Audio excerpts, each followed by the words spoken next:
Lampunya mati, lampu kosan mati, si Eka lagi pergi, akhirnya si Faris bertemu lagi sama si sosok Mbak itu. Terus dia nggak nyalain lampu kamar mandi, terus dia nggak nutup pintu kamar mandi, sampai akhirnya dia ngeliat sosok yang muncul dari bak kamar mandi.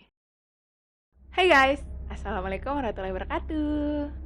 Thank you guys buat kalian yang udah mampir ke channel ini. Kenalin, aku Wina, dan hari ini aku mau bahas thread yang pernah viral di salah satu media sosial terbesar di Indonesia, yaitu Kaskus. Jadi, cerita ini merupakan serangkaian pengalaman horor yang dialami oleh agan-agan Kaskusers, yaitu Etias Screams, yang rumahnya berada tidak jauh dari rel kereta api, angker.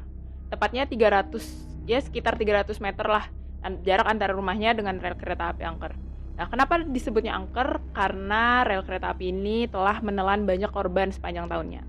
Gak berlama-lama lagi, let's check it out. Jadi guys, hari ini aku mau lanjutin cerita yang kemarin, yaitu tentang si Faris yang netesin jeruk nipis ke darah seger korban kecelakaan. Perlu kita review lagi nggak? Yaudah, jadi singkat cerita kayak gini. Si Faris itu kan pendatang. Nih kita inget-inget lagi ya. Si Faris itu kan pendatang ke kotanya si Agan. Kejadian ini sekitar tahun 98. Si Faris pendatang, terus akhirnya dia ngekos kan bareng sama temennya si Eka. Nah, tempat kosannya ini tuh nggak jauh dari rel kereta api. Jadi dia kayak baru pertama kali nyaksiin kecelakaan kereta tuh ya di tempatnya dia ngekos itu. Pas kebetulan hari itu ada kecelakaan kereta, terus dia kayak iseng aja gitu loh, netesin jeruk nipis ke darah seger punya si korban itu. Terus kayak dia kayak mikir kayak, ya gue nggak bakal dibunuh juga, gue nggak bakal mati juga kalaupun gue digangguin sama setan, katanya kayak gitu. Terus akhirnya siangnya dia netesin, malamnya langsung kejadian. Kayak dia digangguin, ditampakin, dimimpiin, setannya masuk ke dalam mimpi dan macem-macem lah pokoknya. Terus sampai akhirnya dia benar-benar ketakutan. Dan temannya nih, si Eka ini nolongin si Faris pertama dengan cara tidur bareng. Jadi si Faris ini karena udah ketakutan banget, dia minta tidur bareng kan sama si Eka. Terus ya udah akhirnya si Farisnya pindah ke kamar Eka, tapi pas malam itu si Eka kebetulan lagi ada acara, dia mau acara keluar gitu loh. Kata si Eka, kamu di kamarku aja, nanti jam 10 aku pulang gitu. Pokoknya nggak malam-malam banget pulangnya. Jadi kosannya ini sering mati lampu gitu loh guys. Terus pas banget emang pas kejadian setelah kecelakaan itu, lampunya mati, lampu kosan mati, si Eka lagi pergi, akhirnya si Faris bertemu lagi sama si sosok Mbak itu. Mbak siapa namanya? Ya betul, Mbak Nur. Pas si Eka lagi pergi, si Faris sendirian, mati lampu, akhirnya muncul sosok Mbak Nur. Si Faris mulai ketakutan sampai akhirnya dia cuma bisa jongkok di pinggiran kamar.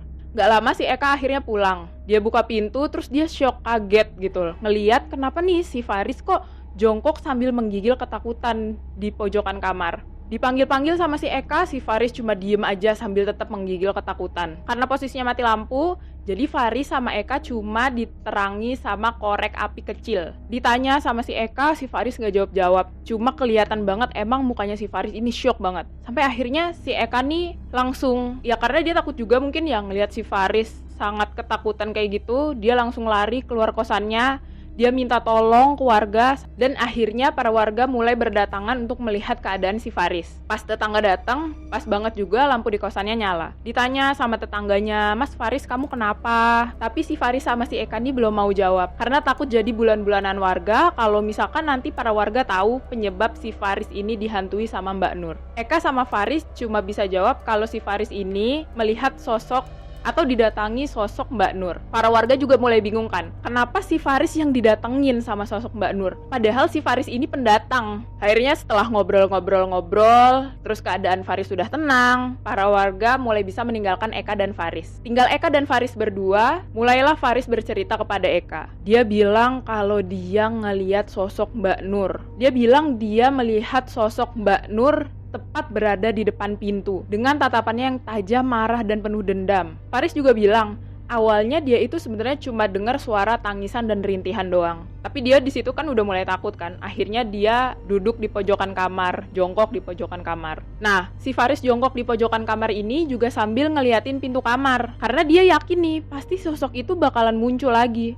Dan ternyata bener guys, sosok itu muncul lagi. Tepat berada di pintu kamar. Sampai akhirnya sosok itu mulai berjalan mendekati Faris, dan akhirnya Eka pun datang. Dari cara bicaranya Faris yang sangat cepat dan ketakutan, di situ Eka tahu kalau misalkan sebenarnya ini tuh udah hal yang nggak beres. Tapi di sini Eka ngeyakinin Faris untuk tidak takut dan mengingatkan Faris dengan kata-kata Faris yang bilang kalaupun setan itu muncul, setan itu nggak bakal bisa ngebunuh dirinya. Sementara malam semakin larut, Eka dan Faris memutuskan untuk tidur. Karena Eka sudah seharian bekerja, dia mengantuk, dia lelah, akhirnya dia tertidur. Tapi beda cerita sama si Faris. Sepanjang hari tadi kan si Faris tidur ya, gara-gara malamnya dia kena gangguan kan, gak bisa tidur. Akhirnya pada malam ini si Faris juga gak bisa tidur. Makin malam, apalagi ditinggal Eka sendirian, dia makin keinget dengan jelas perkataan Mbak Nur yang ada di mimpinya. Kira-kira jam 1 dini hari si Faris ini belum tidur. Dan dia berasa-rasa kayak pengen ke kamar mandi gitu, mau pipis. Sebenarnya si Faris ini takut buat ke kamar mandi. Tapi karena pengen banget pipis, akhirnya dia ya pipis ke kamar mandi. Panjang perjalanan ke kamar mandi, dia mikir kalau sosok itu muncul pasti akan diawali dengan bau amis. Akhirnya dia memberanikan diri ke kamar mandi, yang mana kamar mandinya itu berada di belakang kosannya. Kamar mandi kosannya Faris ini sebenarnya ada lampunya guys. Tapi lampunya itu kayak lampu neon yang panjang gitu, tahu kan? Nah, lampunya ini nggak punya saklar buat nyalainnya. Jadi setiap mau nyalain, harus disodok-sodok, harus lampunya tuh digerak-gerakin gitu pakai sapu. Nah, kalau misalkan nggak ada saklarnya kan berarti lampunya nyala sepanjang hari kan. Nah, karena ini habis padam tadi listriknya, akhirnya lampunya mati. Tapi udah tahu lampunya mati, si Faris nih kayak nggak tahu mager, nggak tahu apa. Pas dia masuk kamar mandi, dia kayak mengurungkan niatnya gitu loh buat nyalain lampu. Karena mungkin juga dia mikirnya kayak mungkin bentar kali ya, cuma pipis doang. Karena lampunya nggak dinyalain, pintunya dia buka sedikit. Dan dia juga selalu waspada kalau si Mbak Nur ini menampakkan lagi sosoknya. Pas lagi pipis, dia dengar ada suara kayak motor Vespa datang dan berhenti tepat di depan kosannya. Pas dengar suara itu, sebenarnya dia udah kayak ngerasa kayaknya itu suaranya mirip deh sama Vespanya Mbak Nur. Setelah dengar suara itu, pintu kamar mandinya ketutup sendiri dan kekunci sendiri. Tapi si Faris nggak tahu kalau pintunya itu ketutup dan kekunci sendiri. Dan dalam gelapnya kamar mandi, Faris mencoba mengambil air dengan gayungnya yang ada di bak mandi. Tapi pas dia lagi nyiduk, cidukannya itu tertahan. Dia coba tarik gayungnya, dan ternyata ada tangan yang lagi megangin gayungnya. Faris kaget di situ. Apalagi sosok itu perlahan-lahan muncul mulai dari kepala, rambut, muka sampai badannya. Dan sosok itu adalah sosok Mbak Nur. Saking kagetnya, si Faris ini langsung berbalik menuju keluar kamar mandi. Tapi apa yang terjadi? Kita semua udah tahu kalau pintunya tadi kan ketutup kan? Akhirnya Faris langsung berbalik nabrak pintu kamar mandi. Sampai-sampai kepalanya Faris ini luka. Ada darah yang keluar, saking kerasnya dia nabrak pintu kamar mandi. Dan karena panik juga, si Faris ini salah buka pintu kamar mandinya. Harusnya kan bukanya gini kan, ditarik gitu. Dia malah dorong. Akhirnya dia makin lemas, makin takut, makin lemas. Dan barulah sadar kalau pintu kamar mandi itu harusnya ditarik, bukannya didorong. Setelah berhasil keluar dari kamar mandi, dia langsung pergi ke kamarnya si Eka. Dan pasti malam itu merupakan malam yang sangat panjang bagi si Faris. Kan harusnya kalau misalkan kita bisa ada kejadian-kejadian kayak gitu, apalagi kalau misalkan kita tidur berdua sama orang, pasti kita bangunin orangnya kan. Kita kasih tahu orangnya, aku habis ngelihat ini, tolongin aku. Kan harusnya kayak gitu kan. Tapi ini si Faris enggak. Akhirnya dia cuma tidur aja, langsung tidur dia langsung tidur dan enggak ngebangunin Eka sama sekali. Sampai akhirnya besoknya si Eka yang nemuin kepalanya Faris berdarah.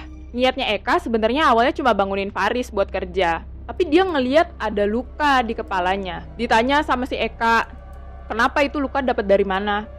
Pas Faris mau cerita, Si Eka langsung nyuruh Faris buat minum dan langsung mandi. Setelah minum, mulailah Faris bercerita tentang kejadian yang dia alami tadi malam. Dia ceritain kronologinya mulai dari dia nggak bisa tidur, terus dia mau pipis, akhirnya dia ke kamar mandi, terus dia nggak nyalain lampu kamar mandi, terus dia nggak nutup pintu kamar mandi, sampai akhirnya dia ngeliat sosok yang muncul dari bak kamar mandi. Sosoknya itu menatap Faris dengan tajam dengan mata yang melotot. Oke guys, ceritaku cukup sampai di sini. Video selanjutnya aku bakal ceritain lagi tentang nasibnya si Faris ini kayak gimana. Pokoknya stay tune. Jangan lupa like, comment, subscribe, dan share video ini kalau kalian suka. Oh iya, komen ya, komen pokoknya. Kasih tahu aku respon kalian terhadap video ini. Dan buat kalian yang punya pengalaman-pengalaman horor yang mau diceritain ke aku, boleh loh. Nanti ceritain ke aku, terus nanti aku share di video ini. Nanti aku ceritain ulang di video ini. Thank you for watching. Assalamualaikum warahmatullahi wabarakatuh.